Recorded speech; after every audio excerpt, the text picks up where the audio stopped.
In Nepal, China's influence has been increasing in the country in different sectors, especially in education. Almost 100 private schools are teaching Mandarin, like this one in the capital Kathmandu. 好，这三个是多少卢比？700卢比，对吧？ Neeraj Maharjan was offered a scholarship to study in China for 5 years before returning home to teach.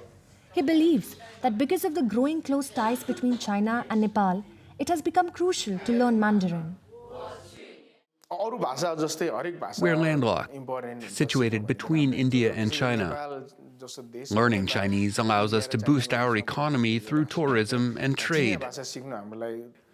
Mandarin enables my students to join Chinese companies that have established themselves in Nepal. Sunita Shrestha has been studying Chinese for the last 6 months in order to communicate better with her customers.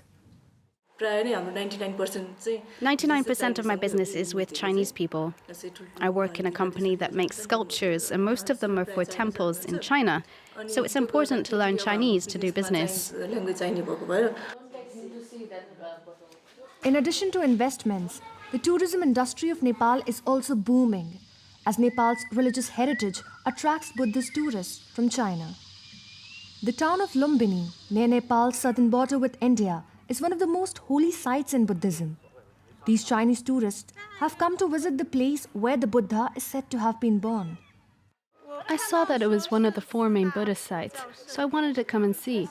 Also, the country's free visa policy made it even more appealing. My trip has been wonderful, and I feel a strong connection with the people. I plan to stay in Nepal for a month. I'm very happy to be here. Nepalese people are very friendly and always smiling. They're very nice. They have traveled for more than 15 hours in order to get here.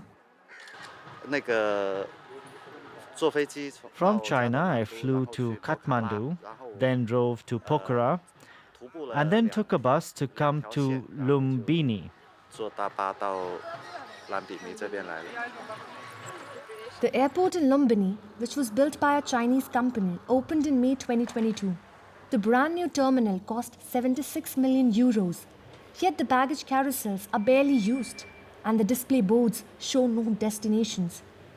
Neighboring India has banned flights from China over its airspace, severely limiting the number of planes reaching Lumbini. You can see the screens and where we can display the name of the airlines. Airport spokesman Deepak Kumar Bajracharya hopes that common ground will soon be found to allow more tourists. Definitely, if we can have a direct route here, it will be beneficial for the airlines by reducing their cost on fuel. I hope someday that will be also materialized. If many tourists come here, the beneficial will be definitely for the local people here because they have their business or hotels. So if they can provide the services to the tourists, definitely their economy will be in a gear-up position. Caught between the two Asian giants, Nepal reflects the tensions between India and China. Political analyst Yubaraj Gimri says, Nepal's geographical position prevents it from choosing sides. India's over-involvement in Nepal's internal politics created a situation for China's entry here. 2018-19, when President Xi came, and he said they were interested to, invest in 4 key areas. They were energy sector, tourism and hospitality. They were trade and investment. Nepal's stated position always was balancing relations. China's influence can even be felt by foreigners in Nepal. For decades, Tibetans in exile have been celebrating the festival of Losar, the Tibetan New Year. But now they fear reprisals from Beijing, as Tibet demands independence from China. Away from the crowds, Shoan is the only one who agrees to give us an interview. He has put on a face mask to hide his identity. It's difficult here in Nepal. They won't let us celebrate the anniversary of the Dalai Lama's birth. They send police to arrest us if we organize any kind of gathering. They can even put us in jail for a day.